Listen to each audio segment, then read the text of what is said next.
Captain Robert Salas, the United States Air Force retired. Back in 1967, Bob was a missile launch officer at Malmstrom Air Force Base in Montana. He says a UFO hovered over his nuclear missile site and disabled all the missiles. And so, Carl, here's the million-dollar question. Do you believe that a higher form of non-human intelligence has visited this planet? Right. So non-human intelligence exists. Non-human intelligence has been interacting with humanity. This interaction is not new, and it's been ongoing. And there are unelected people in the government that are aware of that. Roswell, New Mexico is a quiet city of just 26,000 people. The majority of the population are ranchers or military. And so, Carl, that is quite a bold statement. I'm wondering, and I'm curious, how confident are you that that is true? There's zero doubt.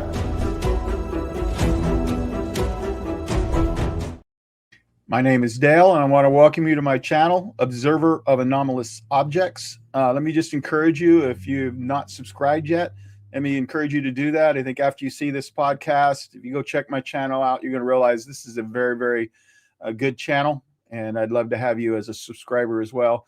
I'm really excited today. Today, we're going to have Debra Jordan-Kauble on, and I'm telling you what, if you've ever heard of Budd Hopkins' book, and then they made it into a miniseries, Intruders, then you're going to love this story, because Debra was the inspiration for the lady by the name of Kathie Davis, the main character in the book. And so I'm really excited to have her come on board. I'm going to go ahead and read her bio real quick to make everybody familiar with her.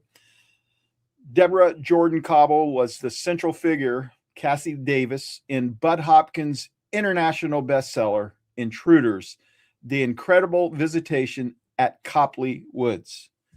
In 1992, Hopkins' book was made into a CBS miniseries of the same name. In 1994, she co-authored with her sister Kathy Mitchell, Abducted, The Story of Intruders Continues. In August 2021, Debra's second book, Extraordinary Contact, Life Beyond Intruders, was published by August Night Press and is available at most online booksellers, including Amazon. She is a former Indiana MUFON investigator, co-founder of her own paranormal group, co-hosts 2 podcasts, Midweek Paranormal, Paratalk Radio, and Voices of Contact, and co-administrator of the CIRO, I want to make sure you understand that's with the C, CIRO Midwest Experiencers Facebook page. She spends most of her time behind the scene helping other witnesses, and I think that's amazing. She is a retired auto industry worker, cosmetologist, Red Cross volunteer, and member of Mensa. And so without any further ado, I'm going to go ahead and I'm going to bring the one and only Debra Jordan-Kauble on, but we are just going to call her Deb today because that's kind of her preferred name. And to the best of my ability, I'm going to call you Deb and not Debra, because I want this to have that down-to-earth type feel, you know, like you're sitting around a campfire or we're sitting around the kitchen table and we're just chatting. And so how are you doing today, Deb? I'm doing good, thank you. I was trying to stay warm because it's cold here. Are you in California? No, I'm in Oregon, and it's actually, and this morning it was like 29 degrees. I've been in the Midwest I lived there for 5 years, so that's a whole different definition of cold. So what are you looking at today? Well, last time I looked at my thermometer, it was 22, but we have a lot of moisture in the air, so that makes it feel colder. That wind chill, I'm telling you. The wind chill is serious. Yeah, I've never seen cold till I live there, and I come back here and I kind of laugh when we say it's cold. But yeah, I think I drove truck out there for a while, and it was like 25 below zero with wind chill one time. And that's way, way too cold. But Are you in like Indiana now or somewhere like that? I am. Yes, I was born here. I've been here for almost 67 years. So. Oh wow. So Copley Woods, Ohio. Is that? It's not Ohio. It's Indiana. Oh, okay. Because see, I will never trust Chat GPT again then. Don't trust that. Copley Woods is actually a pseudonym, just like Kathie was a pseudonym and Laura was a pseudonym. Okay. All the names in Bud's book, Intruders, were all pseudonyms designed to protect our identity, because it was the attitude was, as much as you guys don't think the attitude is good now, back 40 some years ago, it was way worse. And I had little kids to protect. And so we used a pseudonym for all of our names and for where we lived, because we were already having people come to the house even before the book was written. Just when the case was known in ufology circles, we had a couple of different strange visitors that showed up at our house. And it's like, we didn't want to deal with that. So Copley Woods is a pseudonym. It may exist somewhere else, but not to my knowledge in Indiana. So it's a pseudonym for the where you guys were at, but it's not actually. And it was in Indianapolis, but it was kind of a suburb-ish. So okay, that's where I did my truck driving training at C1 there in Indianapolis. That even though I lived in Illinois for 5 years, that was the closest I think I got to actually seeing a tornado. There was one that landed on another part of Indianapolis when I was there truck driving school. We had a few scares, when I lived close to Chicago, but that was the closest I ever came to seeing one. And to be honest with you, that's the closest I ever want to get to seeing one. People don't realize that Indiana is a part of the Tornado Alley, and it's actually gotten a little deeper into it here in recent decades.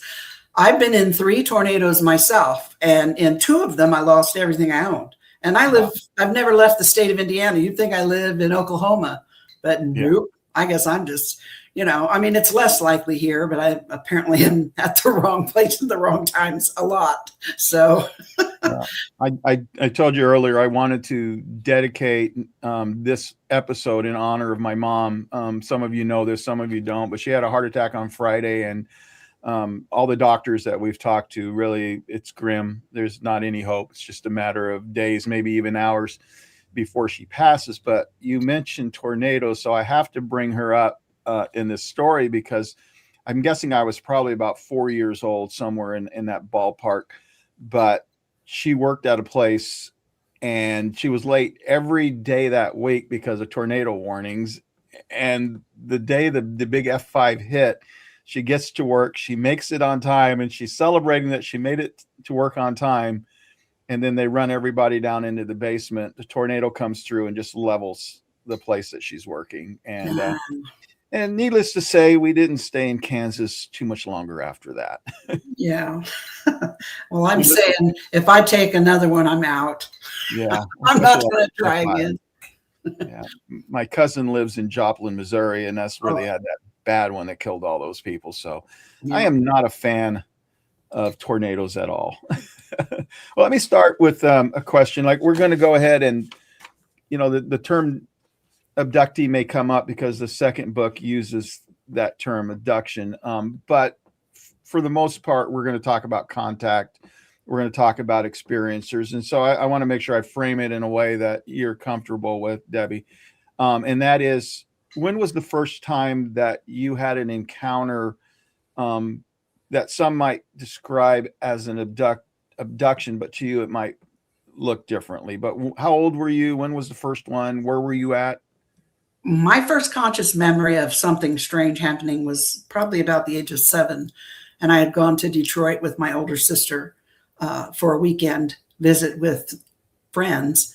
And she's quite a bit older than me. She was like almost 12 years older than me. And so she drove. It was not too long after she got her driver's license, but she drove up there. And I remember playing with the little kid that I was playing with, that I was going to visit, in the backyard. And I remember kicking a ball over the fence and then jumping the fence to retrieve the ball. And suddenly realizing I wasn't sure where I was and feeling lost. So I remember walking around the front of the house, and I remember thinking that, well, the house looked familiar. I think this is where I'm supposed to be. The door was open, so I walked in, And I thought I recognized some of the stuff in the house, but it seemed weird, a little off. And as I started to leave, a little boy showed up between me and the door and asked me to stay, wanted me to play with him. He said he had a lot of neat toys. Well, he got me at toys. So I followed him to what he said was his toy room. And it was really big and a lot different than the rest of the house, because as soon as we got in there, it seemed like it was a really big room. It was all white, but I didn't really see any lights anywhere. And I saw a red flashing light on the wall, and I remember seeing something slide out of the wall like a table. And I remember the floor was kind of like a sunken living room area in the middle of it, like down and in a circle. And I sat on the step, one step down in the middle of this room, was playing with a toy. And then something happened. It made my leg hurt. And I got scared and I started to run out the door. And I got back into the living room. I got out of the white room and into the living room. And he was there between me and the door again, asking me to stay and play.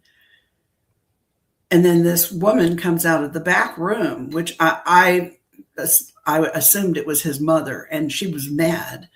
She was really mad that I was there. And she said, "Get her out of here. She does not, what is she doing here? She doesn't belong here." And it was like someone pushed me out the door, although I don't remember seeing anybody actually do that. And when I got outside of the house, at the end of the walk path on the sidewalk, there stood my older sister. And I remember just feeling relief that she was there. I'm like, oh, okay, I'm good now. I mean, all I could feel was relief. I saw my sister and I ran up to her, grabbed her hand. I don't recall any conversation whatsoever with her. She's the one that took me back to the place where I was supposed to be. And as it turned out, I'd been gone for the whole day practically. And the people whose house where we had gone to had called the police, and they were actually out looking for me. And my sister was the one that wandered off and came back with me. And it was just a weird thing that I stuck back in the back of my mind, but it always kind of stayed there. Most of the things I don't remember from that age, but that was something I always did.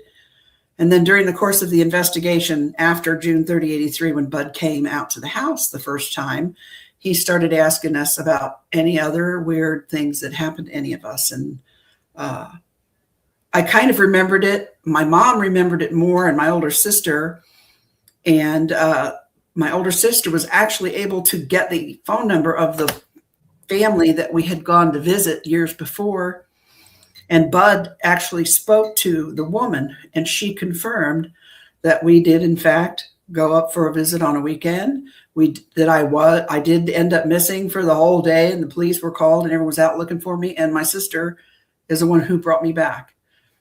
Again, I don't remember any conversation with her. That's my first memory of something weird. And the only thing I can tell you about the little boy was that he looked like a boy. He was my size, about my height. He had white blonde hair and big brown eyes, but he looks like a boy, not like an alien or anything. But that's my very first memory of something weird. So do you think he was an actual boy, or do you think that was something paranormal? Like NHI? Now that I know what I know, I think it was probably something other than what I thought it was for years, remembered it as.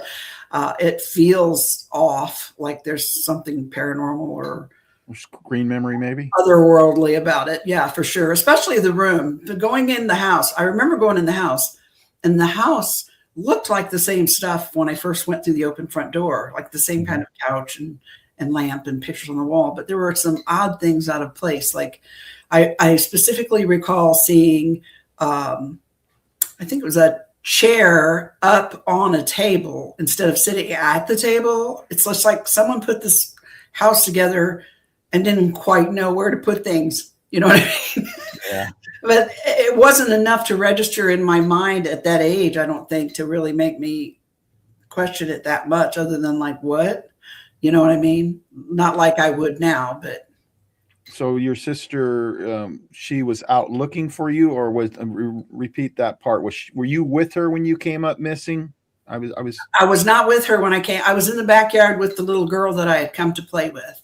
I don't know what my sister was doing. She was with her friend who was. But that's the person that you saw right after you came out of the house with the little boy and the mom, right?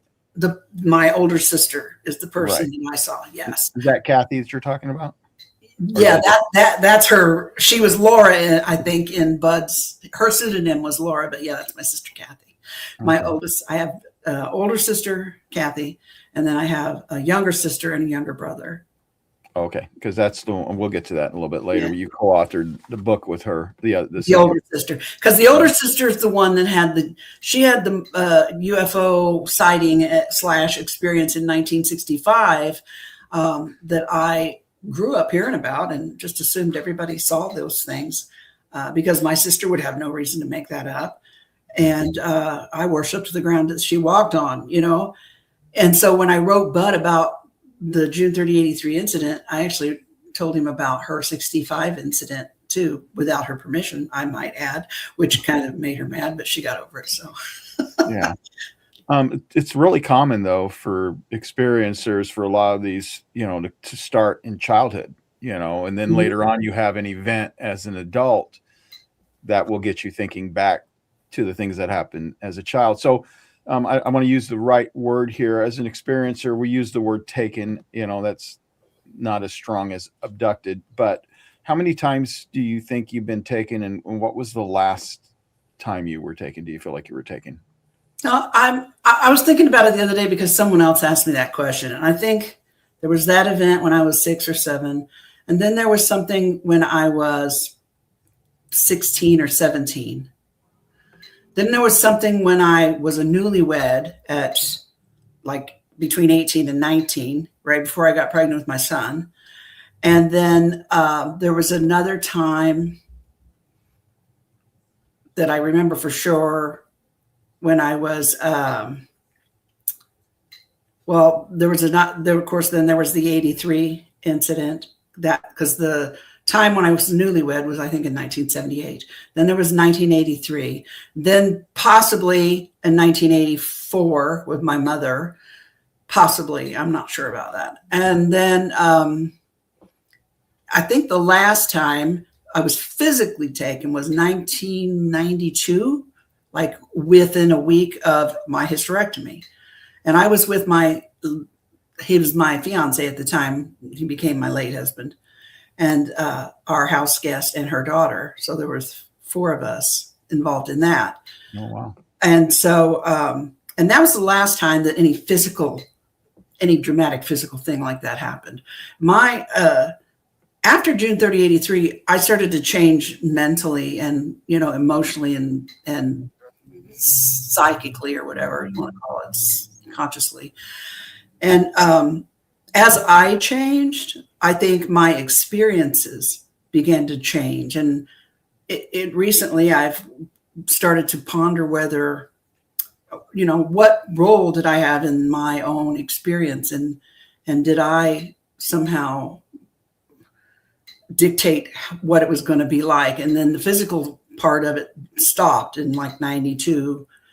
And it started to become more what I call metaphysical, so to speak, and a lot more lucid dreaming and a lot of other weird things like meeting strange people and you know, just stuff like that. The experience began to change, and I think as I lost my fear of it, the experience changed. So, yeah. So these abilities, we'll get to them. I'm gonna have a question specifically for them later, but did you have any telepathic episodes as a child? Did that stuff start later in life? Well, around the same time that Kathie and I went on that trip, so I was around the same age. I had what would be described now as an out-of-body experience, I do think. Mm-hmm. Oh, that's not what we called it back then, but I was, like I said, I was really attached to her. I mean, she was my big sister and I idolized her. She went down the street to that friend's house to spend the night one night, and I wanted to go. And she wasn't having it, obviously. She was not dragging her little sister to a slumber party, you know what I mean? So but I was mad and I really wanted to go. And I remember laying in bed crying. And all of a sudden, I found myself standing in the front yard of our house.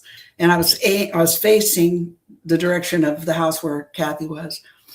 And the light was weird. The one thing, what I noticed about it is the light was weird. It was dim and like shadows were not right, but it just felt weird. And there was like this constant breeze blowing on me in my face, like a blowing my gown back and everything. And I heard this woman's voice say to me, she said to me, if I raise my arms and lean into the wind, I can fly. And I'm like, okay. So I raised my arms and leaned into the wind and I lifted up off the ground. Wow. And I'm like, oh, yay. And so I flew down to Denise's house to the bedroom window. And I looked in and I saw my sister and her friend rolling their hair in frozen orange juice cans and playing records on the record player and talking. And I wanted to be in there with them. And as soon as I thought I wanted to be in there with them, I was in there with them. Wow. And I was up in the corner of the room and I was trying to get her attention and they couldn't see me and they couldn't hear me. And it scared me. And then I suddenly realized I'm at the corner in the ceiling, but I just went through the window. What if I just go through the ceiling and fly away? And the minute I thought that and got afraid, I woke up in my bed. Wow. Then I told my sister about seeing her and Denise rolling their hair. She never confirmed nor denied anything to me. But years later, when she talked to Bud on the phone, and I actually have the recording of this, she made comments to Bud about how she thought I had some special gifts, and if I could learn how to control them, I would be something. And I'm pretty sure that was a reference to some of these things I did like that. And then as a teenager, I was tasked to clean my mom's brass handles on her kitchen cabinets because the kids we were going to refinish her kitchen cabinets for her and Dad's anniversary. So my job at 15 was to go out in the driveway with a scrub brush and a 5-gallon bucket and clean all these dirty brass handles. And I did not want to do it. And I was mad that she was making me do it, my sister. And so she came out to check on me and see how it was going. And she dumped the bucket out, and about half of the handles that I had been rubbing and scrubbing were all twisted up so badly that they couldn't be used, and we had to buy all new ones. And she was really mad about that. And she yelled at me about it. And I did not have any idea how I did that. And nobody could bend them back. So it was just kind of weird stuff like that. I was born weird. So I don't know. I think the flying thing, I think a lot of times, it might possibly tie into, being taken. I've had a couple of dreams where I could fly. And the first one, I was so amazed by it. And then it was like several years later, which is what's crazy about it. I had another dream about flying, but this time I was doing it in front of other people. And I was so excited because people actually saw me flying in the dream. And I was excited about that. But cool. I always wondered if maybe there isn't more to that. Mac had a question earlier that he put up, and that was, when you've had some of these experiences, did you have an owl or did you see an orb? Did you have any of those experiences that tied in when you were seeing strange things? I don't have any. I don't have any owl experiences per se connected to that, but I have in the 92 incident with my late husband and our two roommates. We actually saw a deer head on. Was tall and skinny, and I thought it was a deer walking down the road to us. I don't think it was, but that's what it looked like at first. And also, yes, I have seen orbs. We had my stepdaughter and I were standing in the farmhouse living room one day, and a ball of light, probably the size of a ping pong ball, blue, came through the living room window, shot between the two of us, went back through the dining room to the kitchen, swung around, and then shot back through, went back out the same way it came. And it was a blue light. The same kind of blue light did the same thing to me in my car at about 3:30 in the morning, coming home from being out to a club with some friends, and I hadn't been drinking, and I was just at a stoplight on a busy street in Indianapolis, and this blue ball of light dropped down from above me, shot through the front of my car and out the window. The same kind of, about same size and everything. And then I have seen little white balls about the same size. And then I saw a basketball size one in the backyard during the June 30, 83 incident. And I photographed some orbs. One of them, if you blow it up, it looks like it's got like 5 different kinds of faces in it looking down. It almost reminded me of, you know, the security cam or the security mirrors on the ceilings that look like domes, and you look up, and it was like when you saw these faces, it looked like they were looking up at one of those security domes. It was the weirdest thing. And it was just a photograph of an orb that I had taken in that. When I blew it up, I saw all that in there. Wow. So, well, let me ask a question. A lot of times with experiencers, they start out terrified that this is so earth-shattering to them that it's overwhelming. So even if the experience isn't terrifying, just it happening to them is terrifying. And as I was reading through, and I want to ask you this question, as I'm reading through the different titles of the books, you know, we go from Intruders to Abducted to Extraordinary Contact. It seems like there's some kind of evolution that's happened in your thinking over the years. absolutely. That's absolutely correct. And when people meet me now, I think a lot of times if they're familiar with Bud's work at all, they're actually surprised to see the difference between me and Bud. Yeah, when I first met him, I was terrified. I couldn't function. I had these weird things happening in my life, but this time it did physical damage to Mom's yard, to me and my dog, and it left me profound. I couldn't even function for a few months, and I had 2 kids to raise at that time. I couldn't afford to lose my mind. I had to start figuring out what was going on, but something in me changed that night. And it started out, that was probably the scariest event of my whole life, the most traumatic. And yet, when Bud, I know Bud wrote the foreword to the book that Kathie and I wrote, and I had included a little bit of this, you know, spiritual change in me, the way I viewed other people in the world and life and stuff. It was starting to change then, and I know he rolled his eyes when he read some of that, but he was very supportive anyway. He was in the emergency room of this whole phenomenon. So he saw the people that were the wrecks like me, and it hurt him. And, you know, he had to deal with that too, because he's a very kind and compassionate person. But I had an opportunity to grow through it and grow out of it. And despite it, you know, he shook his finger to me one time and he's like, now don't you give them credit for what you did. And I understood why he said that for a long time, but I really understand why he said that now, because I understand he was looking at me in my case through the eyes of an investigator, of a compassionate, you know, third party. I, on the other hand, not that I give them or anything else credit for growth that I've had, but I also realize I couldn't have,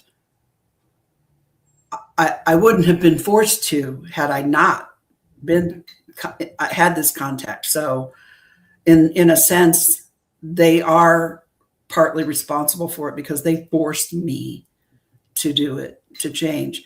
You know, I could choose, you asked me, people call us abductees, contactees, experiencer. I am most comfortable with the name experiencer because abductees seems victim-like to me. And I've had people, other people who've had experiences, they don't understand how come I'm not angry and bitter and, you know, I was violated. And the fact of the matter, that's true. I didn't ask for any of this. I didn't go looking for it, and I certainly didn't ask for it. but I also am never going to give anything my power. So I can either choose to be a victim or I can choose to be a survivor, and I choose to be a survivor. Yeah. Well, some people, this is the tough part, because some people feel like, we know some mutual friends who feel like in a previous life they agreed to do it and they see it as a very positive experience. And then there are other people on the other side who see it as the worst thing that ever happened to them. And, they're still in that victim role, and some of them never, ever recover. And I guess it kind of brings me to something I wanted to say. It's almost a dichotomy when you look at Budd Hopkins and John Mack. And yet those two could go together in conferences. Both of them had a completely different view about what the experiences were more about. Budd Hopkins was more on the abduction side of it, and John Mack was more on the contact experience. Or, if you read his books, you hear a lot of people and how they describe it. And that's the tough thing, because both can be true. Exactly. I was getting ready to say, both can be true at the same time, and I'm living proof of that.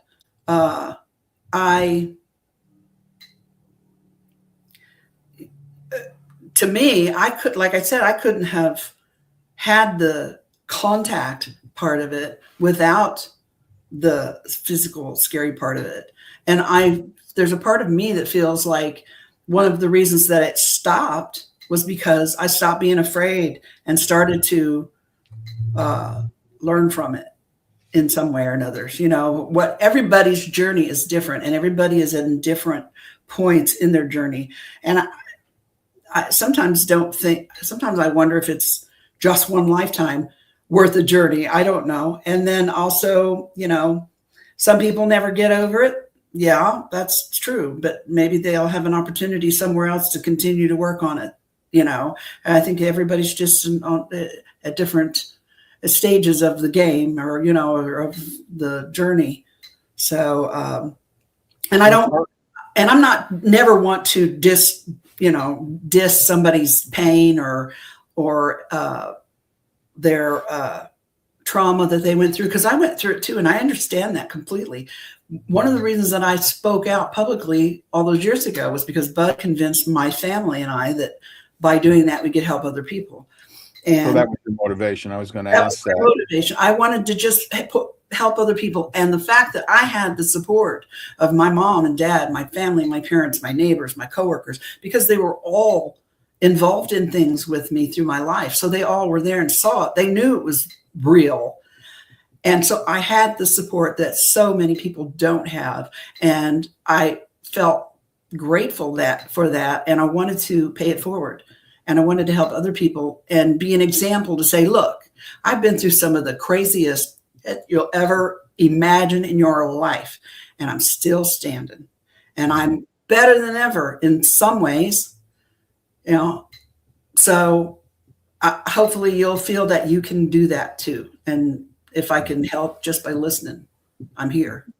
Right. And it's uncanny how many stories I hear where it does, even if the person, and I think you kind of have a neutral view of the beings that contacted you, but you've worked through the part that ate at you, to the point now where you are like, my life is not, maybe because of them, but my life is more enhanced.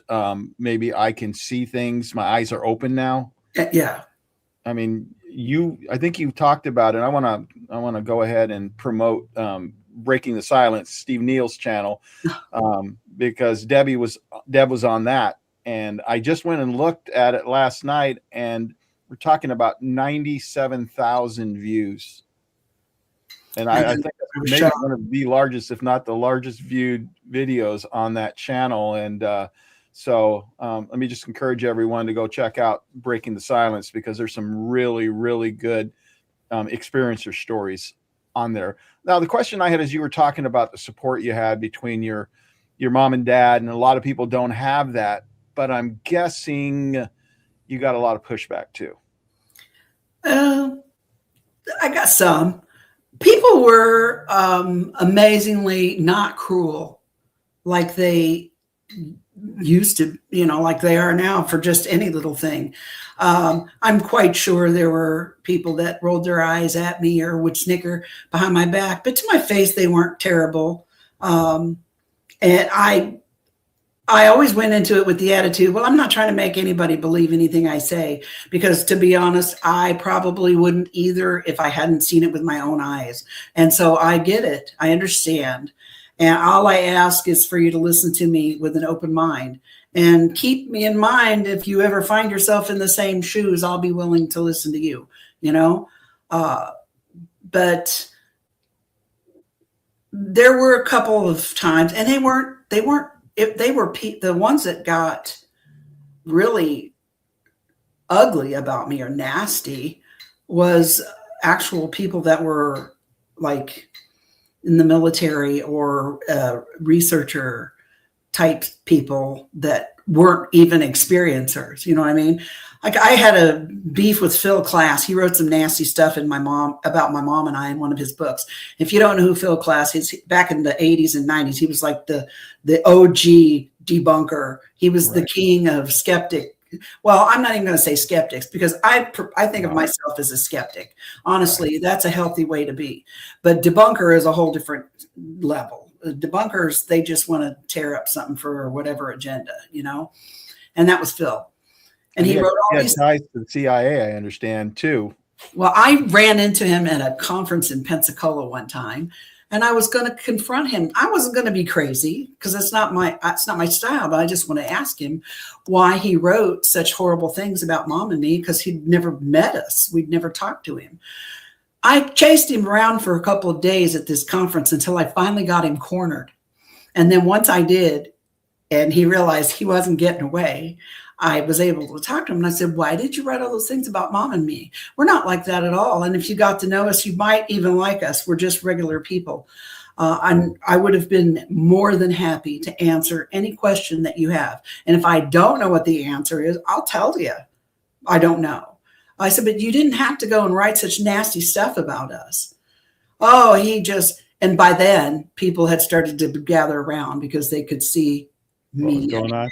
There's actually pictures of it, and I have a couple of photographs that somebody gave me of Phil and I talking. I'm turning around, looking at the camera like, but he says, he blubbered on and never really answered the question, but was nice and made some comment like, well, your mother raised you well. You're a very well spoken and all this other jazz. And then I'm like, fine, just remember, don't write things about people if you don't know them. Yeah. And the next morning when I woke up, there was a stack of books in front of my hotel room, and they were all his books that he was selling downstairs because he had a table at the vending area. They were all each a separate book, and they were all inscribed to me, and they were nicely inscribed. They weren't crazy words or anything, pleasant. And from that point on, he never wrote another word about my mom or me ever again, or never did any, but, and then one time, I don't, kind of an apology. That's probably the best, closest to an apology that I was ever going to get from him. So I took it, pick your battles. Come on. Mm-hmm. Everybody knew what he was doing anyway. But, and then one time I was on a show with Bud. I think it was Danny Bonaducci of all people, like a talk show or something. I was on there with Bud because Bud was on there, and there were other people on there that had been experiencers. And then there were some skeptic guys, and I can't remember their name. And he was talking on the panel about this and this and this is why this is mistaken and this is fake. And I remember turning around and on camera, and I said to him, well, what about the mark in Mom's yard? I mean, my imagination didn't create that. And he turned and looked at me and said, well, I'm not talking about your case. And I'm like, well, then why am I even here? So I've had a few people that have been, and I don't care. I'm to the age now where I don't care what people think about me. If you don't like what I'm saying or you don't believe me, that's fine. There's a scroll button or a mute button or whatever, move along. If it's not for you, it's just not for you. I don't care what you think about me. All the people I love whose opinion does matter to me, we're good. That's all I care about. Yeah. I had a guy, I did an interview, and I shared a little more than I really wanted to, but I thought the interview was an hour, and it turned out to be 2 hours. And so there was some stuff I'd put on there, but I never planned on sharing it. And it doesn't matter how many people say they believe you or whatever. It just takes one guy. And this guy called me a liar. He said I was crazy, and some other things. And it ate at me, because if anybody knows me, that's not who I am. I may not get everything right because I'm a human being, but I don't lie about my experiences. And I guess that's what I would really say right now is, when it comes to experiencers, you don't have to believe every experiencer, but you ought to at least listen to their stories. And as Deb said, some of the things that have happened to me, like it happened to her, if I hadn't seen it with my own eyes, I wouldn't believe it. And so I understand the skepticism, but you ought to at least hear them out, at least hear their story, listen to their story, and then make up your own mind about it. But don't just dismiss them out of hand, because that's just disrespectful, and you can never learn something. I think Brett Elders was the one who said it, you learn by listening. And so maybe you'll learn something by listening.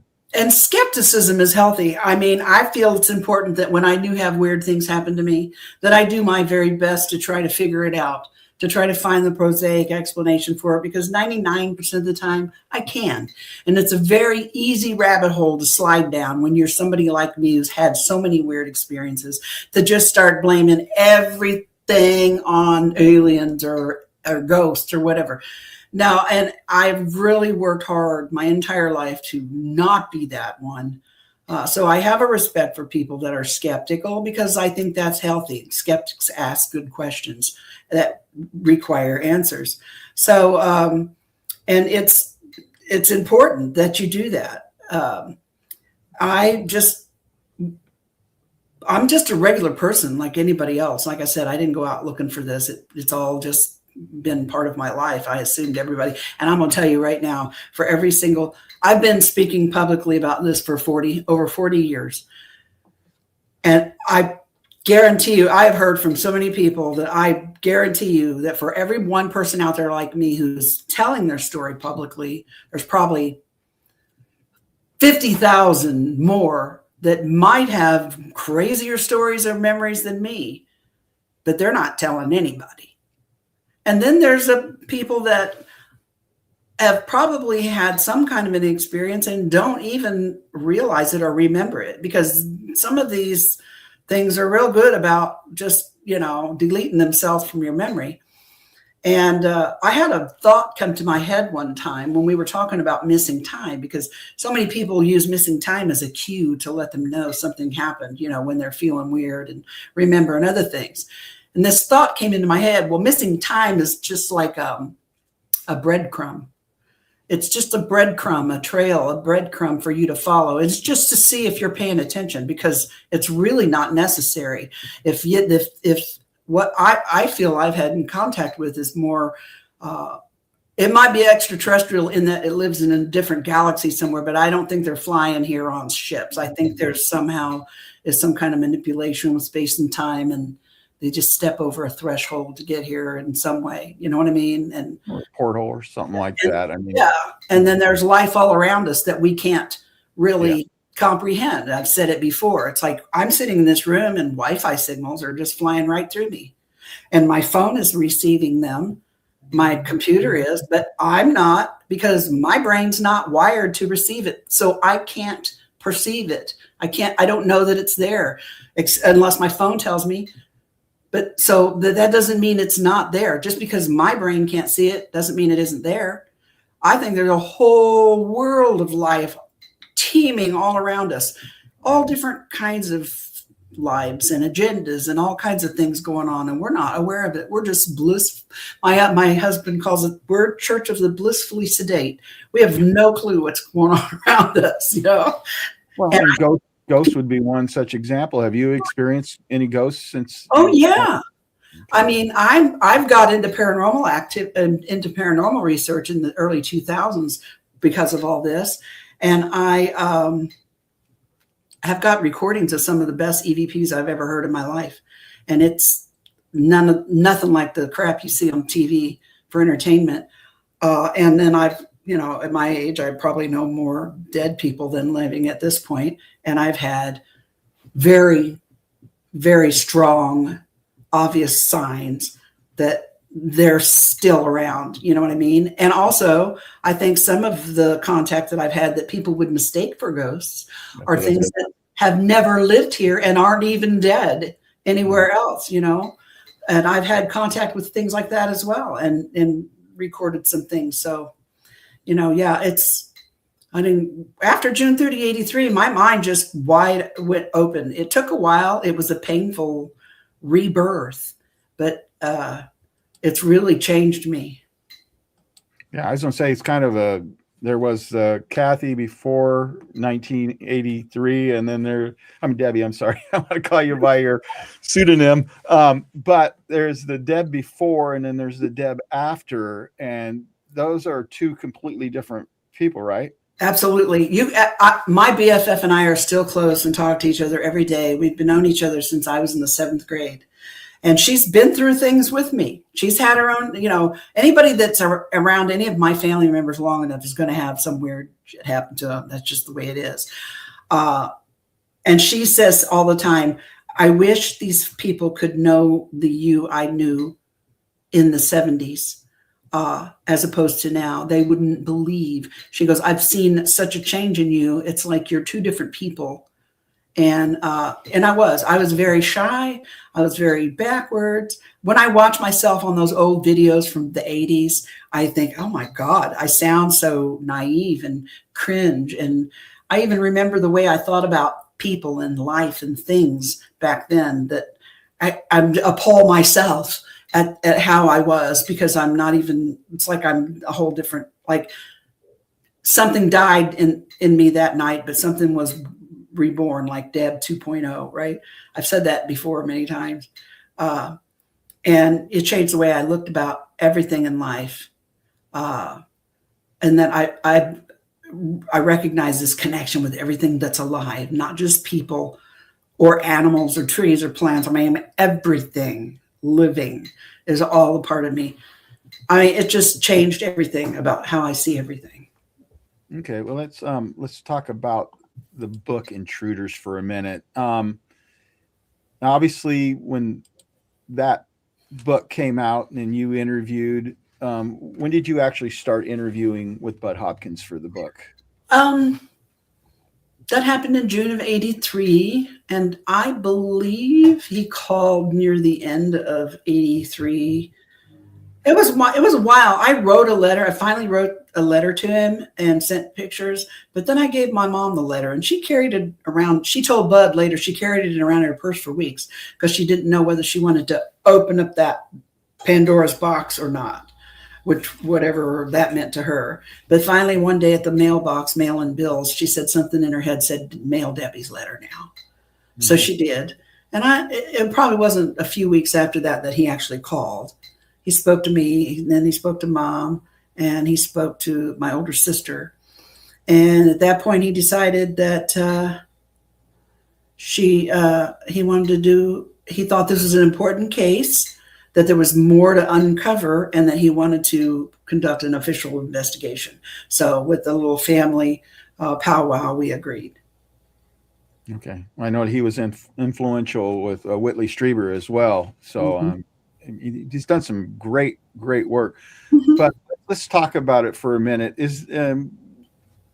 Now that you've had all these years to look back, we're talking, a little bit over 40 years since the experience to where you are today. And I'm not saying Bud got some things wrong, but with more perspective, sometimes you get more understanding. Sometimes, time and distance will help you see things in a different way. So is there anything that in that book, analysis maybe that Bud did that you would say that maybe, I don't want to say it's not wrong, but looks differently in light of what you know today? If you tried to explain it to him today, is there anything, maybe it has to do with contact? Maybe it has to do with the beings themselves? You know, is there something that you would say that maybe I wish that he would have said this instead of that? No, I mean, the facts remain the same. There's nothing different about any of the facts of the matter or the events of the night. I was different. And what you read in Intruders is watching the event unfold through somebody else's eyes. What you hear from me is somebody experiencing it, which is a whole different ball game. Right. And it's a whole different feel. You get a little bit of a taste of that when you read that book that my sister and I wrote. And that's why I wanted to write that book. I wanted to tell my story first person, because it's different when you are reporting on an incident and when you're living it and living in it. It's different. And I wanted people to understand that. And Bud was a little more negative, and then Dave Jacobs was even farther in that rabbit hole than Bud even. But I was there. I get it completely. I was scared. I was angry. There's audio tape of me like being really mad and screaming and crying. But now, you know, I've learned to live with it, and I've grown. How do I put it to make sense? I've grown through it. Be either in spite of it or because of it. Pick one. It's different when you're just watching something. So that's the only difference that I would say would be between my book and Bud's, is that you're feeling it through me when I tell my story, and you're just hearing it told by somebody else when you read the book from Bud. And that's not a bad book. I mean, Bud was, even though he was an artist, he wasn't, a scientist or a scholar or anything like that, but he was a fantastic. He was intelligent. He was compassionate, and he left no stone unturned in his investigation. It took over 2 years. He spent all of his own money, sacrificed his own time and family time to do this. And he did everything that he could possibly think of in the course of it. And in doing that, he, I think, saved my life, because one of the first things he did when I went to New York the first time was he took me to see a psychiatrist. And then eventually he took me to have a bunch of medical tests done to make sure I didn't have tumors in my brain or epilepsy. I had a bunch of psychological testing done to make sure I didn't have any profound psychological issues. I went to have a voice stress test to make sure I wasn't lying about it. And he hooked me up with a buddy and got me hooked up with a support system. And it was hard to do. You have to remember, this was 42 years ago, or 43 years ago, and we lived 700 miles apart, and there wasn't any internet or cell phones or anything like that. So what he did for me was way beyond anything I could have imagined. When I reached out to him, my initial idea to reach out to him was for him to tell me, nah, that's not what this is, and help me figure it out. And that's not quite what happened, but he was there for me. And in many ways, I will always be grateful to him and feel like not if he didn't save my life altogether. He changed my life so much so that had I not met him, there would be nothing recognizable today with my life. So I'll always be grateful to him for that. I think he probably saved Whitley Strieber's life as well, because he was trying to figure out, in some ways, people, and I always find this strange, but because I don't know that I would feel this way. I'd rather believe these experiences are going on than be crazy. Everybody says they got a pill for crazy, but I guess crazy just scares me. But he definitely, I want to give him his credit. Also, I never can pronounce Linda's last name properly, but the Manhattan. There you go. I want to acknowledge that she passed away recently, and she was very brave to go out, especially with the criticism on the Netflix from Bud's ex-wife. I mean, I don't even know why they added that lady to it. It did nothing for the show. Mm-mm. But I mean, that's an example of someone that didn't work through all of it. And to their dying breath, you know, she was angry at it. And so I wanted to ask you, I didn't want to interrupt you earlier, but you talked about being angry. And so what part of it made you angry? Was it being taken without your permission? Was it just because it was such a shock? What part of it made you angry early on? It hurt me. I mean, I was having physical pain and I didn't ask for it. And then, you know, there was a time when I found out that I was pregnant with my first pregnancy and wasn't really planning on getting pregnant, but it was okay. We were going to get married. And so we were dealing with it. And then, you know, about two and a half, about 3 months in, it disappeared. And I was no longer pregnant and went to the doctor, had all the tests and checkups and everything again. And then later had memories of having my baby taken away from me. And that's what really pissed me off. That's when I was screaming and crying and mad. But, you know, I let go of it because I had no other choice. It was either let go of it or let it kill me. And I wasn't ready to die. I had 2 kids to raise.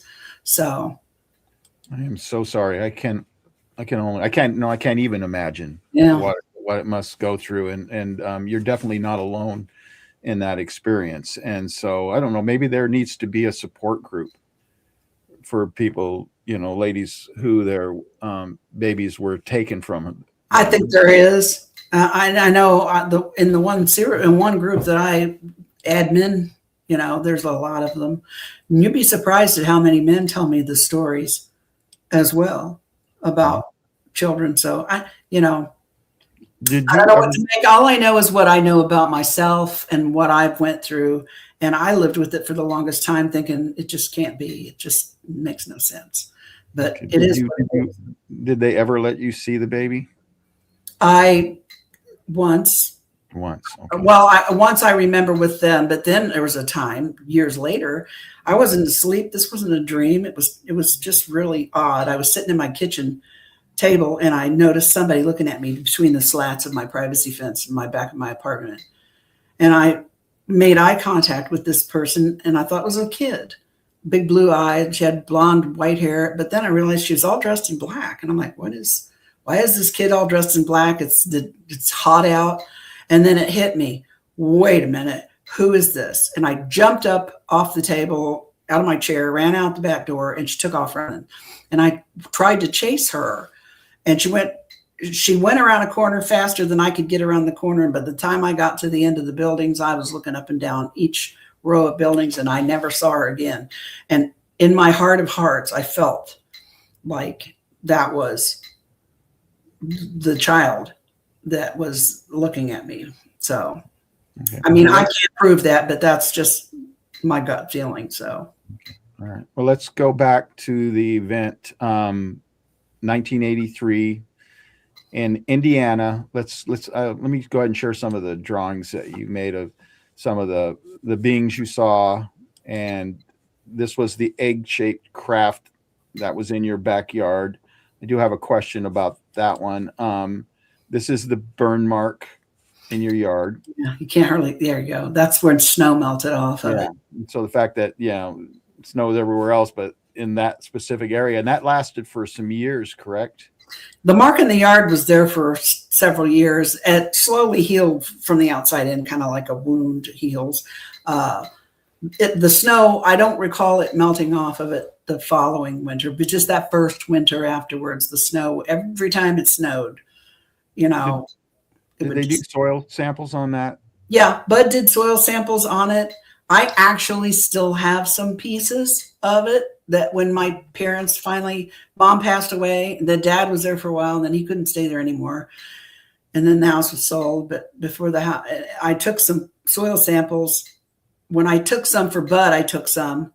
By the time mom and dad sold the house, you really couldn't see where it was. If you didn't know where it was, where it had been, you might not even see it. But all of us who knew where it was could still see. There was still a little bit of a difference with the grass and stuff. But I still have the soil samples. I have the report from the lab that Bud had sent it to. I did some of my eggs. I did some of my own experiments on it. My friend Mike from Bloomington, he came up and we put a piece of that soil in the yard in a glass of water, and then we took a control sample, like just somewhere outside of the mark area, and we left him sitting in the water 24 hours. And when we went back to it, of course, the regular clump of dirt just turned into mud, and the other soil sample from the mark in the yard was still like a rock, and still like a rock today. Oh, wow. So it's, I don't know what to make of it. I think that in the report, it said something about had to be baked in a 800-degree oven for 12 hours to get even remotely like the soil sample that Bud gave him, but it still didn't repel water like the actual soil sample did. So, The question I had is the egg-shaped craft. I think when I saw your interview with Steve, your comment was you didn't feel like it was large enough to fit the beings in it. Now, how many beings did you see in the yard? You called them kids, but you don't think they were really kids, right? well, I didn't know what they were at the time. I was certainly not thinking about UFOs and aliens when I went out there that night to look for prowlers. And when I first Shotgun too, right? And when I first noticed them, after the white light hit me in the chest and I couldn't move, and I was standing in the doorway of the garage, and then suddenly realized I was out on the patio. Don't even remember how I got there. And that's when I saw the movement in the yard. And when they started moving around and lining up over by the driveway where the gate to the swimming pool was, I remember thinking, what in the hell are all these kids doing in my mom's backyard? Because that's what they look like. They look like kids. I said at one time, I think I told Bud, I couldn't see very well because my eyes were all blurry and splotchy from the white light, kind of like flashbulb blindness, and it was dark out now. Also on top of that, but I could see they were little and moving around. And I said they were almost bullet shaped because like they had a bigger head and they got skinny down by their feet. And they all kind of lined up and started sliding across the yard in front of me. And that's when I noticed that thing to my left, that egg shaped thing, but it was not big.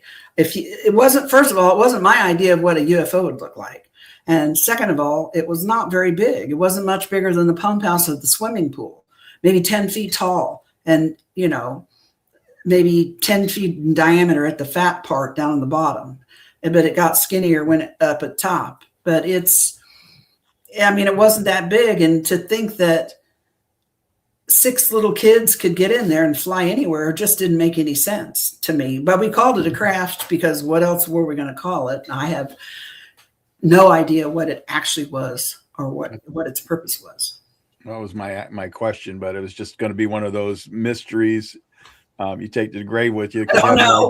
It didn't seem to be, like you said, large enough. Although I put this theory out there because sometimes I hear these, how small these craft are, and then people get taken.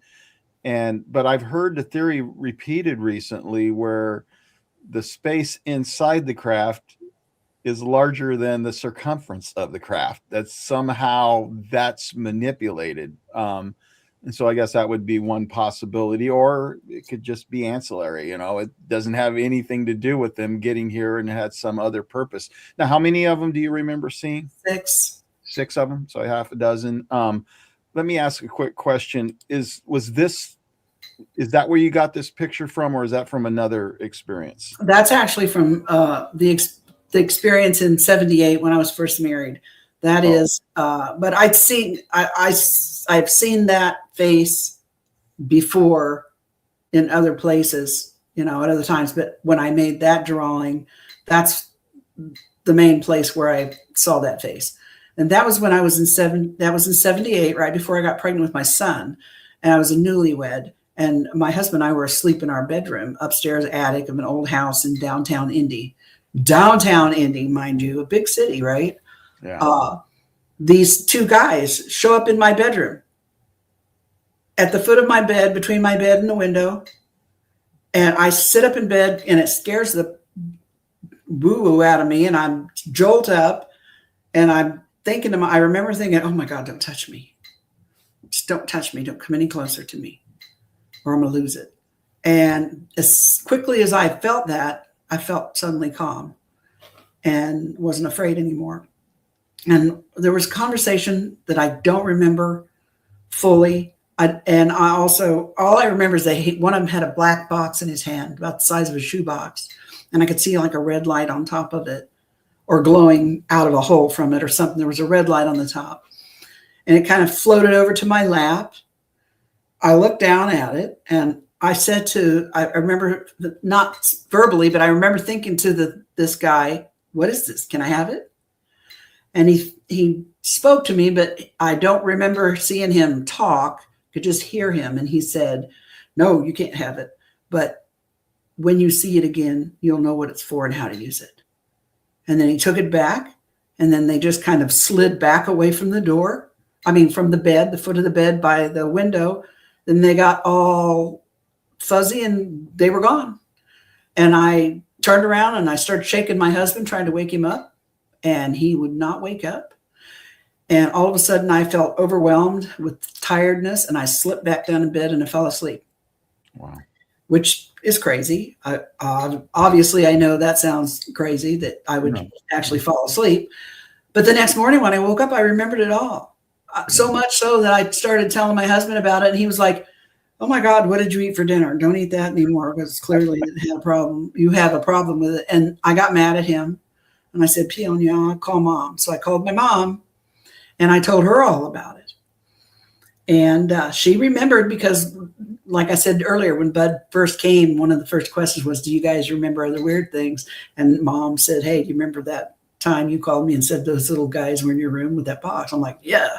I hadn't even thought about it. But, when I first laid eyes on the mark in the yard after that incident, at the first time I saw the mark in the yard, I started remembering all kinds of stuff. And I remembered that time. I remembered all kinds of weird little things that happened over the course of the next few weeks. Things were memory. It was like somebody just pulled the finger out of the dam and all kinds of things just started coming back. Yeah. It was wild. So do you think when your change of being afraid to being calm, was that them or was that something that happened that you just realized? I'm guessing it probably wasn't the latter, that they did something to you. I don't know. I remember, back then, after the June 30, 83 incident, something started happening to me for probably a year or so after that. Today, I hear people call these things downloads. Yeah. Back then, we did not have that term. I had no name for it. It just was like weird stuff was happening to me. And I was starting to have weird visuals and dreams and thoughts and stuff. And they were so intense sometimes that I couldn't focus on anything until I wrote it down or drew the picture, right? And then once I did that, it would leave me alone. I could go on about my business. And that went on for like a year. And in one of those moments, something told me that fear was unnecessary and that it would only slow the process, because I remember writing it down. Bud knew about all of these things back when the book was written, but a lot of it was obviously not in Intruders. He said he wanted to keep that kind of stuff out of it because he wanted to use it as control sample for people that would come forward later to tell their stories. Because if they came to him and told their stories and they also told him stuff that I had told him that wasn't in the book, then it would be like, it would help him to better determine, what was going on with him. So a lot of this stuff Bud already knew about, but he chose not to put it in the book. So that's another thing, after Intruders was written, and then I decided to write my own book in my own story in my own words, I included some of that stuff because I thought it was important that people see some of it. Not all of it, but I put some of it in there. And it really sparked a lot of memories and a lot of things for a lot of people. So what about the box with the red light? I wondered about that. Has it ever manifested itself again? And what was it? You just wanted to hold it, or did you actually want to keep it? I wanted to keep it because I wanted to show everybody, like, look at this thing these dudes gave me. Yeah. And they're like, no, you can't have that. No. And I don't know what it did. Hell, I could have like sucked the whole world into another dimension or something. I don't know what it did. I could have wrecked a lot of things with it, maybe. Yeah. So, yeah, no, I wasn't allowed to keep it. And I don't remember seeing it again. And, I mentioned it I've talked to Whitley about it before, and Whitley made some comment to me that I thought was interesting, because I had a near-death experience during the birth of my son, which was quite an interesting thing in and of itself. And the near-death experience happened like less than a year after I saw the black box. And during the near-death experience, at one point when I had left my body, I felt like I was trapped in a black box, and I was screaming and screaming to let me out because I wasn't dead. But then I heard this voice, which I thought in retrospect was probably an operating room nurse, whisper in my ear, "You can't leave yet. Your little boy was just born and he needs his mother." And I was like, I had a baby. Because when I was trying to get out of that black box and tell everyone I'm not dead, I completely forgot the whole life that I was leaving. Wow. Everyone in it, and the fact that I had just had a baby. I just wanted to get out and be alive. Right. And this little voice reminded me that I had a baby. And as soon as I heard that, I locked back into that body, and all the sounds came rushing back. And and then I had to resuscitate it twice because I went into cardiac arrest. But so it was a weird near-death experience, but I felt my soul, my energy, whatever you want to call it, was stuck in a box. Wow. And then Whitley's like, well, there's in Egypt, there's this soul box that they take and put your souls in or something. And I'm like, I did not know anything about that. And I'm probably saying it wrong now as we speak. But so Whitley kind of helped me make maybe a little connection there. I'm not sure. I don't know. I knew they had the city of the living in the city of the dead, and they would float from one to the other when you died. But to have that box, that would be really interesting. It's funny that you say that, because I spent Saturday and Sunday in my hometown of Hillsboro, Oregon, and my mom's at the hospital there. Used to be Tuolity Hospital, now it's Hillsboro Medical Center. But I got kind of nostalgic. And so I decided to go and start visiting all these places where we used to live, where we used to work, and friends and stuff like that. And I was going back to it, and I completely forgot that I had moved back there in about 2006, I guess it was.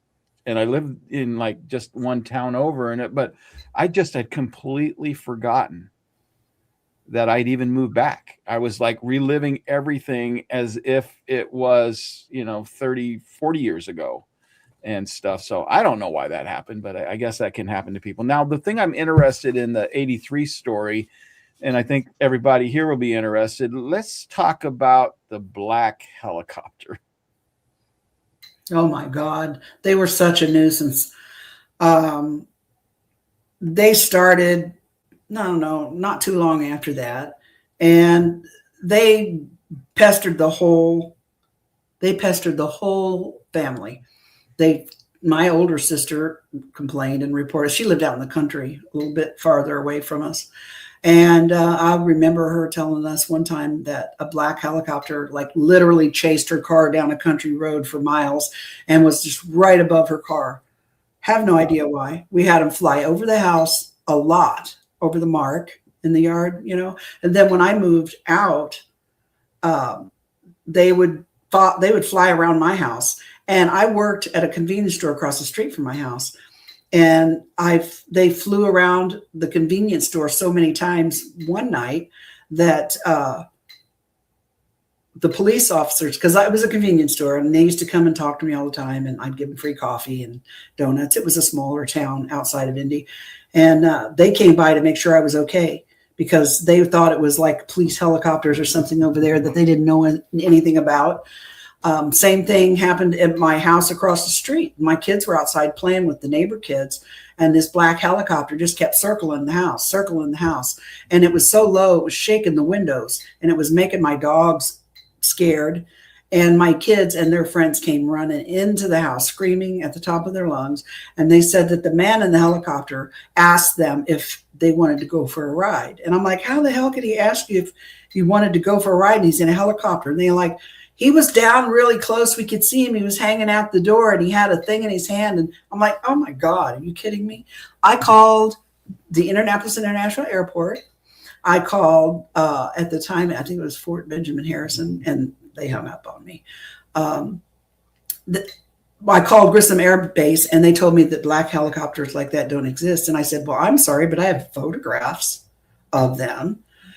And the ones that were at our house, they were all black. The windows were blacked out. They oftentimes had like a big cannon thing off the front of it, which I have no idea what that was, but cannon looking thing. And there were no numbers on it.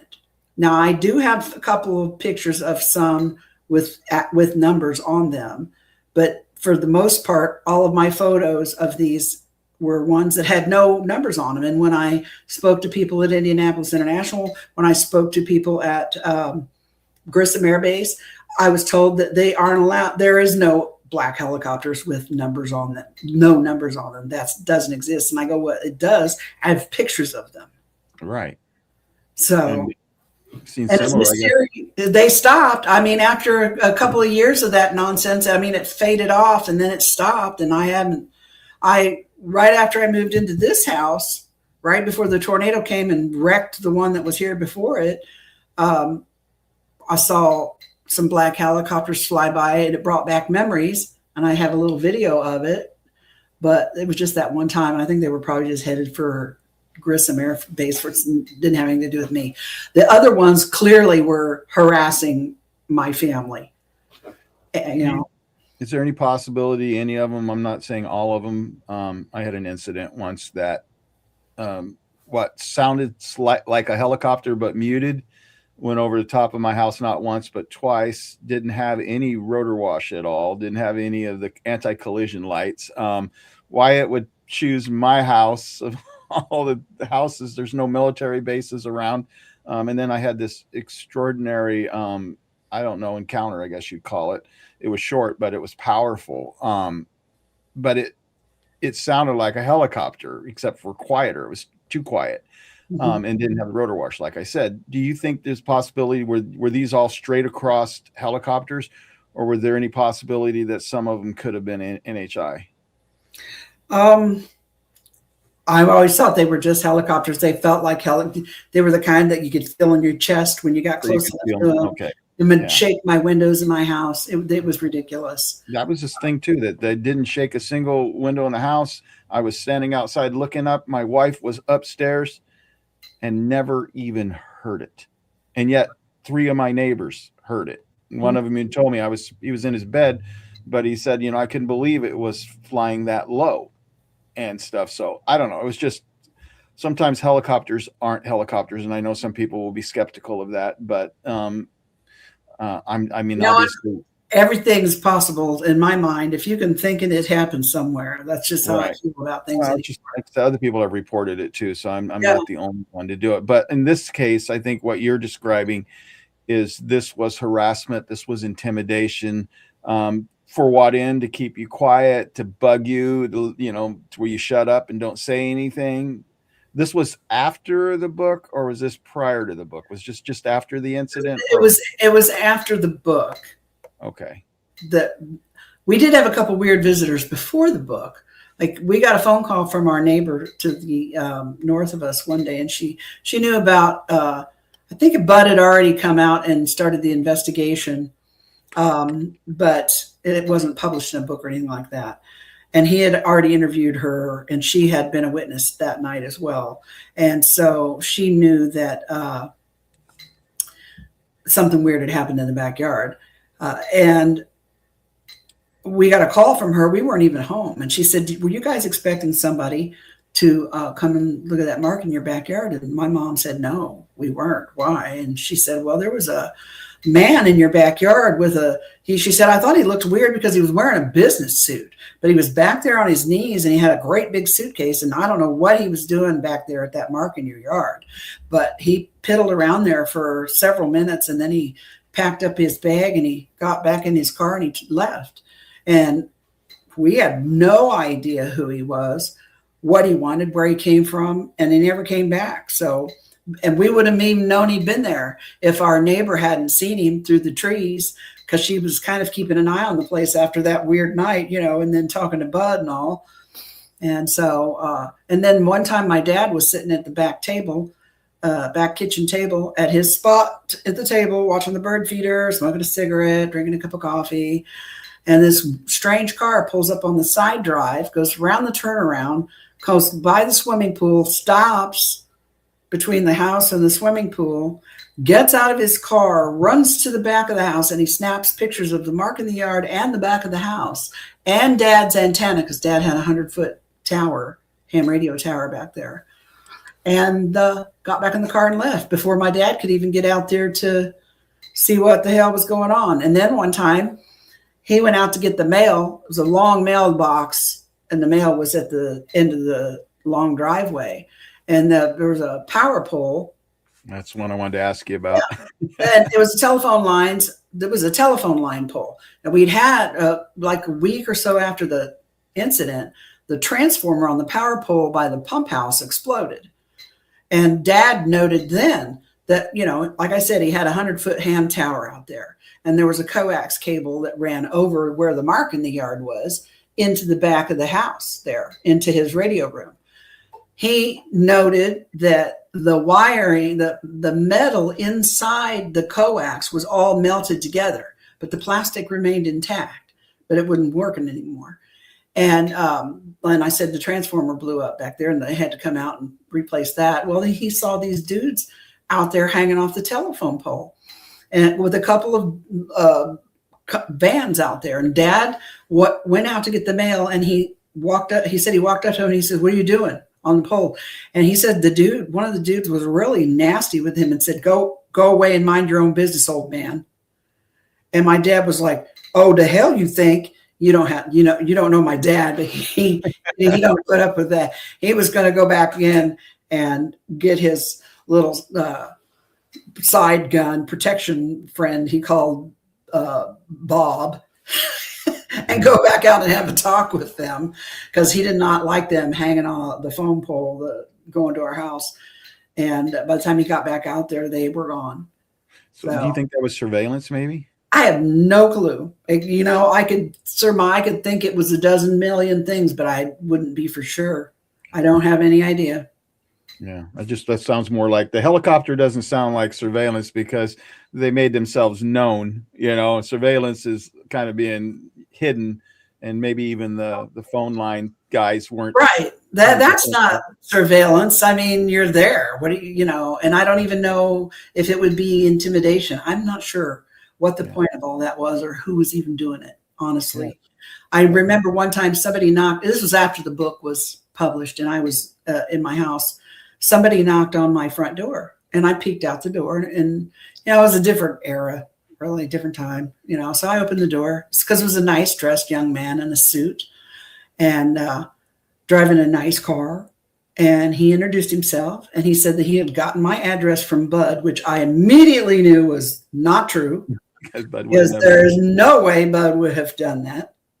So I held the doorknob a little tighter and leaned up against the door jamb. And I'm like, "Okay, what can I do for you?" He said, "I just have one question for you." And I said, "Okay, I'd be happy to answer it." He says, "When you were pregnant with your youngest son and you got those phone calls every Wednesday at 9 a.m., what did they sound like?" And I told him, and he said, "Okay, thank you." And he left. He got in his car and he drove away. And I'm like, well, that was weird. So I called Bud and I called Mom and I called everybody and told them. And Bud's like, Bud did not know what to make of it. And he said, "I certainly didn't give anybody your address." And I said, "Well, I knew that the minute he said that." I'm like, "Okay, right." Mm-hmm. But then I was curious. I mean, the guy wasn't intimidating and he didn't scare me. So, you know, I've always said I'll answer any questions that anyone has. He had the nerve to knock on my door and ask me. Oh, you know, as long as you go away when I'm done, I'll tell you. Yeah, well, I'll tell you, it just seems to be a common thing with experiencers. There seems to be these visitations or odd occurrences or strange people show up and stuff. Now, I want to say this. There is one part of your story that is, I mean, not to minimize the trauma and of the stuff you went through, but I am an animal lover. And the one part of your story that absolutely breaks my heart is what happened to your dog. Yeah, it broke my heart too. And she was out there that night before I even got out What was there. her name? Her name was Penny, and she was like a beagle mix, about the size, a little bigger than a beagle, but she had long hair, same coloring as a beagle. Such a pretty dog, so really a mutt. But she was my dog. She loved me to death. And she was supposed to be in the garage because she was in heat. And Mom wanted to keep her out there because she didn't want to mess all over the house, you know, and she was comfortable. And so I knew she was out of the garage when the door was open. So I was looking for her when I first went back out there in the back looking for prowlers. And I did find her, but she was hidden under Dad's ladder truck and she wouldn't come out. She was clearly disturbed by something. Well, after that night, she quickly went downhill. First, we found a tooth in her food bowl and then another tooth in her food bowl, you know, and over the course of a few weeks, Mom noticed her eyes looked like they were whited over like cataracts, only accelerated. She started losing hair across her back. And my dad thought she had mange at first because he thought it kind of looked like mange.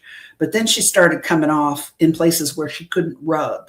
Right. And the spots on her back were black and they started to break open and ooze really bad.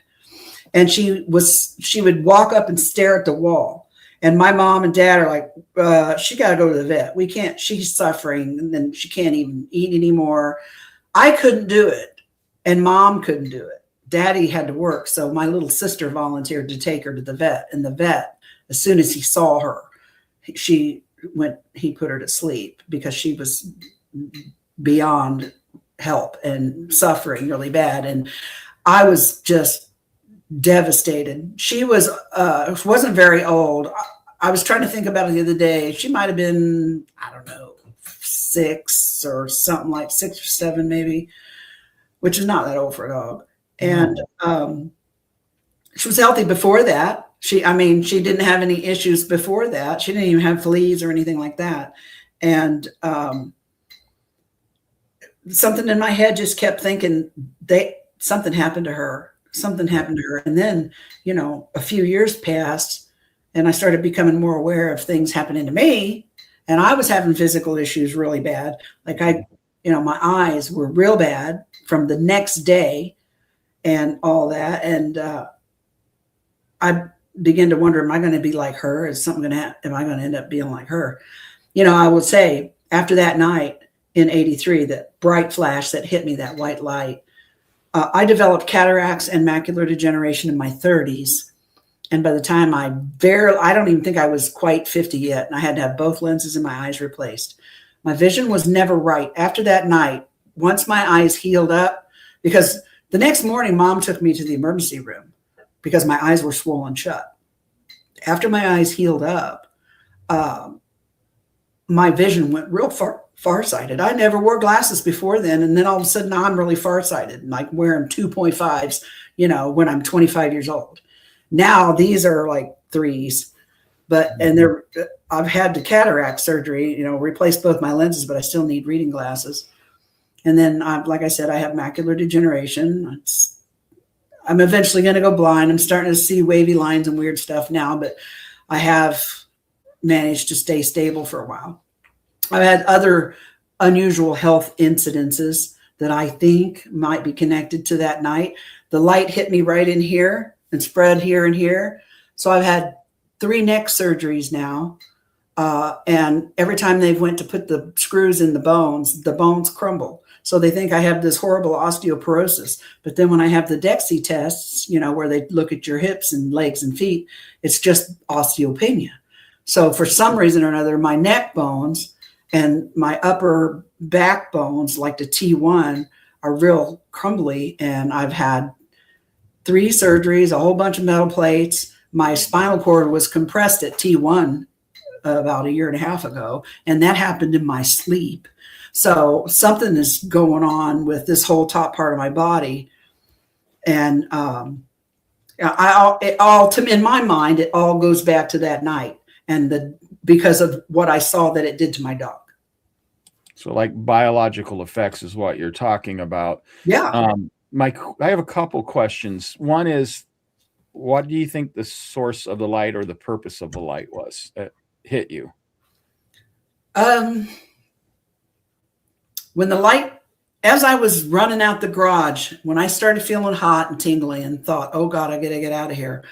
This was before I saw the egg-shaped craft or the little kids. This is what froze you in your place, right? Right. As I was running out the garage door, and this ball of white light literally hit me right here in the chest. Uh-huh. And I started shaking. I couldn't move. I couldn't see. Everything was white. And then I felt like I was vibrating, like my whole body was going to come apart. And then when the vibration stopped, I don't know how long I was like that. And when the vibration stopped and the light faded, and I became consciously aware of where I was again, I was able to kind of see. I realized at that point, I'm not even in the garage anymore, in the doorway. I'm out on the patio like 10 feet, and I don't even know how I got there.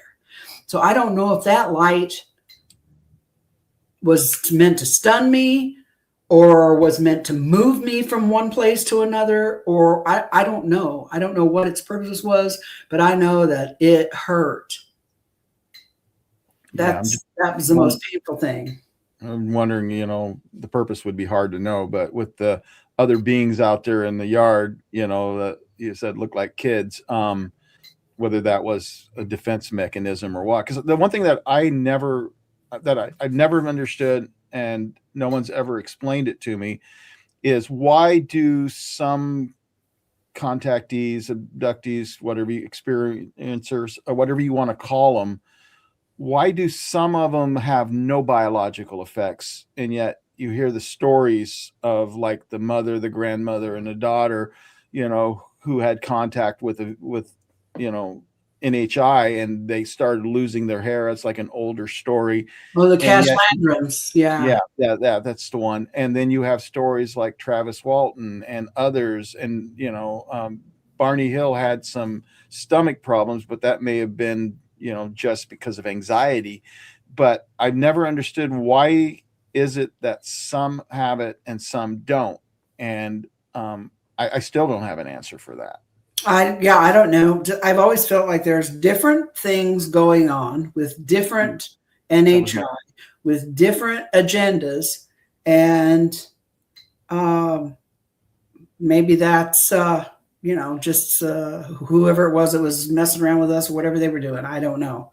So that was one of the questions I forgot to ask. That's an important question. So do you feel like you had contact with the same beings, or did you have contact with different beings? Most of my contact throughout my life has been with the same one, but I have also had a couple of experiences of contact with what looked like human beings, pretty much. And also I've had some experiences with, it's hard to explain, but a disembodied voice, for any other way to put it. That was interesting, because that wasn't a dream. And this is just a few years ago. I was walking around. I had my earbuds in, because for some reason or other, it's been pounded into me for a long time, maybe by these contacts, I don't know, but sound is very important, that it can be used for healing and transportation and moving things and all kinds of stuff. So I'm very sensitive to sounds that go in my ear and that my body is subjected to. So I got my earbuds in, and I'm chilling to my favorite tunes, and I'm feeling real zen, going for a walk in nature. And all of a sudden I hear somebody come up behind me and say, "Hey, Deb." And I pull my earbud out, turn around, thinking I'm going to see a neighbor and have a conversation with them. Right. Because I don't hear voices. I'm not prone to things like that. You know what I mean? I thought it was somebody behind me. So I took my earbud out, turned around, and there was no one there. And I said, hello, because I thought maybe somebody had like dipped behind a bush or something and was pranking me. And as soon as I said hello, he just started talking. And it was like he was talking right in my ear. And I had my earbud in my hand, so it wasn't that. And he said, did you know that where I'm from, you look like a little ball of white light bouncing around in the dark? He said, you're nice and bright, and I see you. He says, and he said, but that's the only way that I can see you from here. And then when you see me from where you're at, I'm just a little ball of white light bouncing around in the dark. He said, but where I am, I actually look just like you. So I said, and it shocked me at first. And then I thought, okay, have you met me? I mean, this is not the first weird experience I've ever had.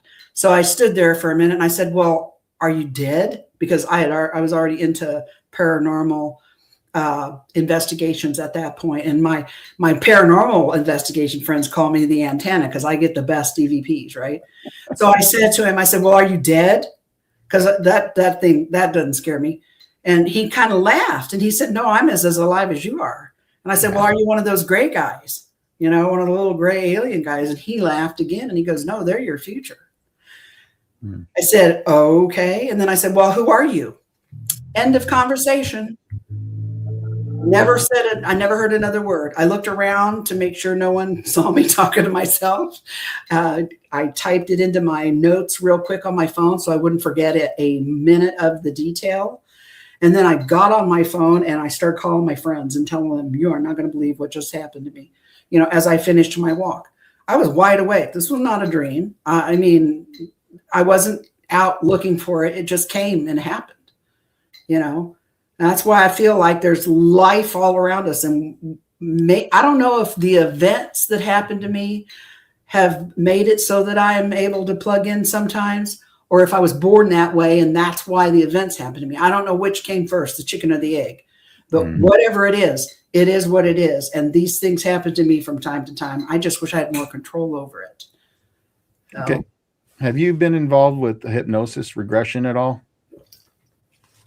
I was regressed about 5 times back in the 80s and back in the late 80s, early 90s. Once with Dr. Clamar, the psychiatrist in New York. And then the other 3 or 4 times was with Bud. But he was trained with her. And he always recorded every session. And do you know who Tracy Torme, the one that did Intruders, the miniseries? He actually sat in one of my hypnosis sessions with Bud one time. So, oh wow! So no, I haven't had a lot. Like I said, did it add detail or new experiences, or not much. I always said I remembered the car accident. And I remembered that it was a blue car, but under hypnosis, I remembered what the plate number had. Oh, wow. You did get some more detail out of it. A little bit more detail. Yeah. I've done at least one regression session where I didn't remember anything. And then there's been a couple of times when I went to New York, I got regressed by Bud, then I came home. And then like 2 weeks later, I would remember something that happened 35 years ago. And I'd say to my mom, hey, do you remember when this happened? And she's like, oh, I do. So it kind of washed up old stuff, a little by little, but there was very little bang, That came after the session. Right. And there was, I don't think, any new experiences. Right. There were always something if we did a hypnosis session, it was for a specific thing that I already had some memory of, right? You got enough experiences. You don't need to go fishing for them. I got a whole life worth of stuff, I'll still remember something all of a sudden out of the blue that happened like 50 years ago. I'll be like, why am I remember that now? I can't remember what I ate for dinner yesterday, but I can remember this. Mac mentioned Mary Rodwell. She's in Australia, and I know several friends who've had sessions with her. She's done a really good job. Yvonne Smith has done the 5 sessions that I've had, and I've said this before, but I'm not a trusting person, and I thought about it, and told Mario, and Mario recommended Yvonne Smith, and I don't know how, I can't explain it, but when I heard that name, maybe I'd heard of her doing other experience, but I just knew that Yvonne was the one who, you know, he was supposed to do it. I knew I could trust her, and she's done a fantastic job. But like you, she told me that stuff may come up later on. It may just all of a sudden come to you. And as I was thinking about one of my events, all of a sudden this image of what was a tall gray, and then there were two smaller beings, and they were kind of blurred, as was the background. And I'll always believe that those small beings were small grays. But when I drew it, because she recommends you draw this stuff, I put a line in the middle. And I was trying to figure out what the line was. And then I finally came to the conclusion that's of a table.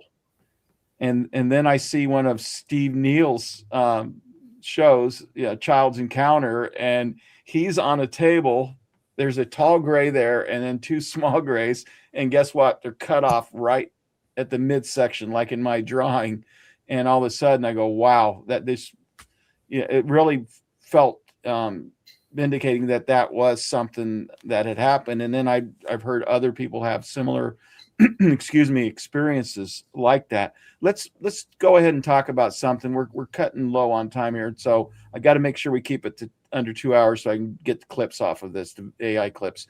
But there is a difference between the book and the miniseries. Can you describe the differences between the book and the miniseries? Yes, they're in the miniseries, which was purchased. The rights were purchased by Tracy Torme from Budd.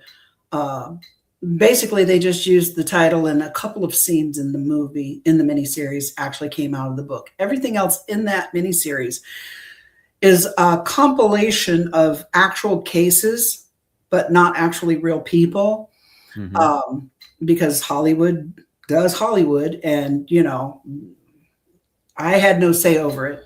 I had no say over any of it anyway. And when I realized it, when I first watched it, I was very disappointed, because I thought it was going to be our story, because it was called Intruders, and it wasn't. But it was well done, and it was done with respect. And the girl who played me in the miniseries, Mare Winningham, she actually called me twice. And I even have on an old answering machine tape of one of the messages she left me.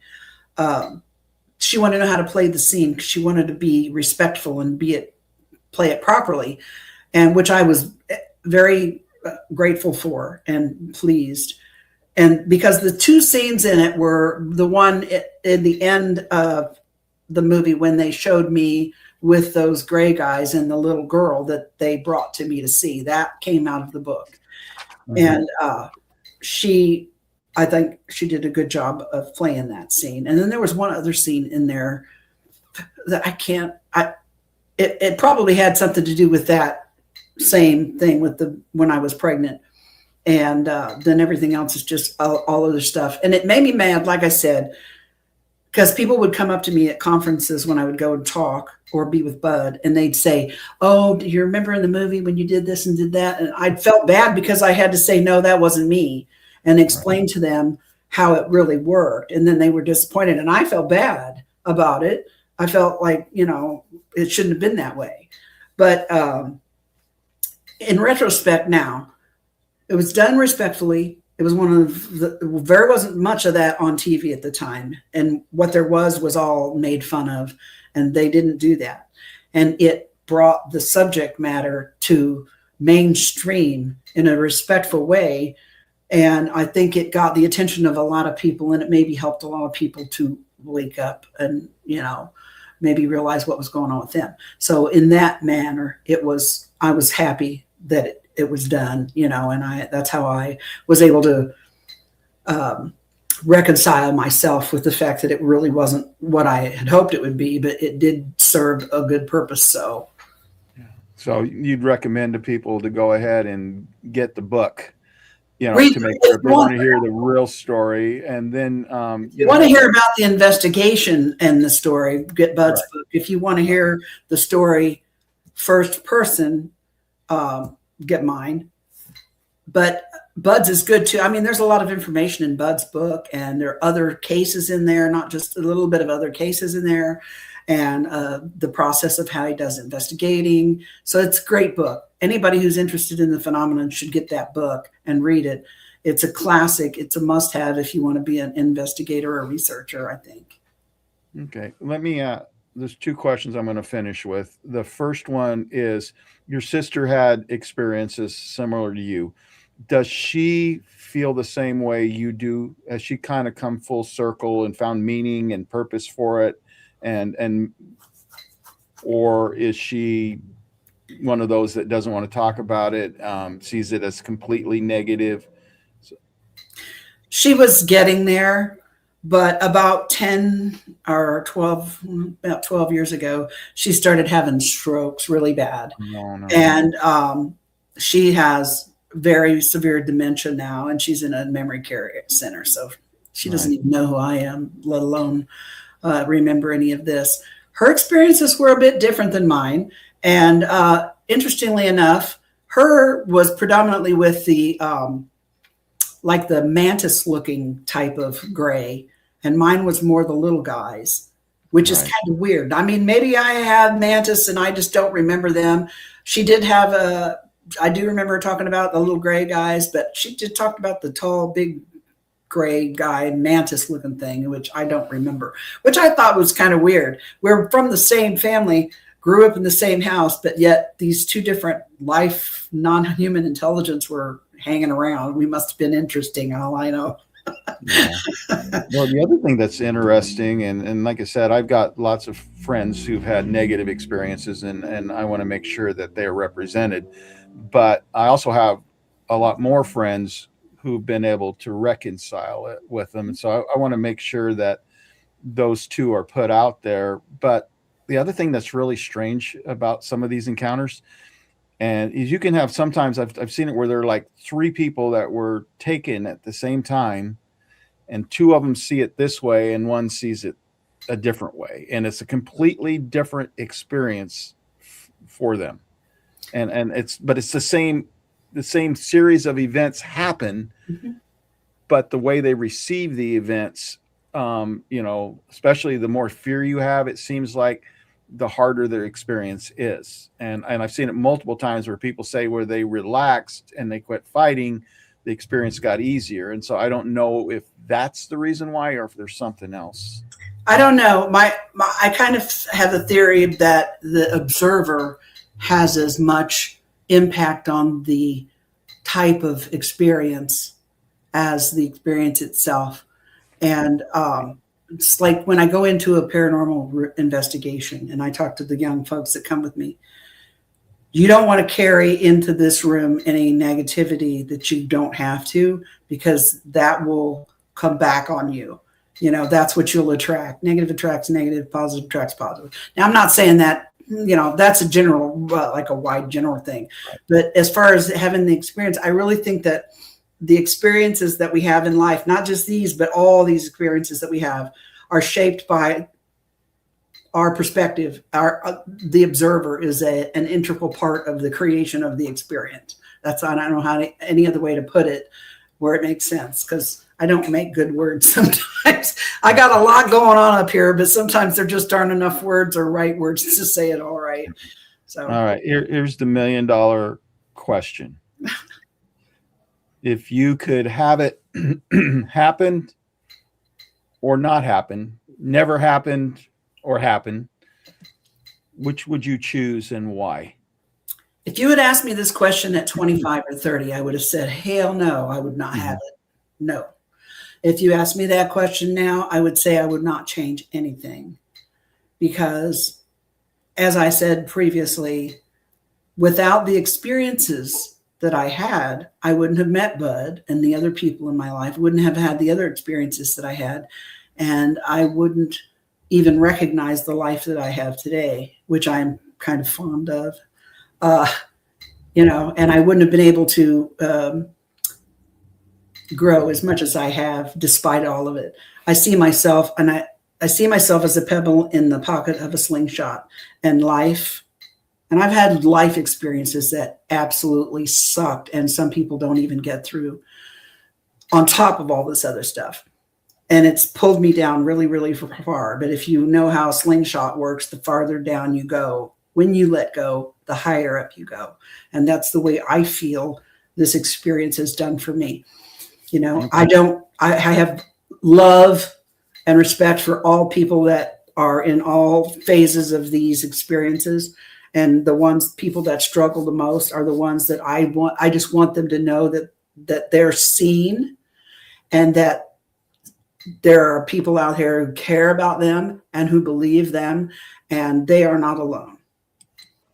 Well, I'm going to add one question because I think it's important, because you just kind of led to it, and then we'll close the podcast out. And that is, do you have any advice for somebody who's just beginning in their experiences, maybe like you at 25, advice that would help them to get to the point where you are today? There are so many more things available today than there was 42 years ago. Like I said, now we have the internet. We have, Zoom support group meetings. We have support groups on all kinds of social media platforms. Mm-hmm. We have ways to connect with each other that weren't available to me 43 years ago. So take advantage of them. Reach out to people and talk to people that share your experiences, because like I said, you're there, you're not alone. Sometimes I know it feels like you are. Believe me, I've been on that deserted island out here in the middle of nowhere for a long time. But just share with people as much as you can, connect with support groups, talk to people. Sometimes when you get it out of here and into here and you get other eyes on it and different perspectives, it's helpful to help you figure things out easier that way. You may not have the support around you, but it is out there. You just have to find it. And I always wrote things down, and I found that very helpful. So I kept a journal. It ended up being 2 books. Writing helped me take it out of here and put it down somewhere outside of myself. It gave me a different perspective on things and helped me figure things out more. So those are the things that I would suggest for people that are just starting to remember things they don't like. Well, Deb, thank you for an incredible interview. I'm going to go ahead and pull you off stage. I'm going to promote the 2 books that you co-authored with your sister, Kathie Mitchell, and then the other one, and then I'm going to close the podcast out. Well, thanks Thank you so much for being on. Thank you for having me. You were a great guest. Thank you. All right. I'm going to go ahead and this is one of the books. Need to get these out of the way first. This is the one that Debbie co-authored with her sister, Kathie Mitchell. It's called Abducted. The story of the intruders continues. And then the one that she wrote, that Deb wrote in 2021, is called Extraordinary Contact: Life Beyond Intruders. And so I just want to thank each and every one of you for being here, especially those that made it all the way to the end. I know this was a little bit longer of a podcast, but I just felt like Debbie had so much to say, and there's, this is the stuff that needs to be recorded. This is the stuff that generations later after us are going to be watching and learning from, because at some point we're going to get to disclosure. At some point we're going to get to open contact. And these videos and these guests coming on, they're going to be a part of the historical record. And so I think it's important to get all this stuff documented. Once again, I want to thank you for being here. If you haven't done it, you can see this is a good channel. We have amazing guests. Go ahead and hit that subscribe button. Anyway, God bless.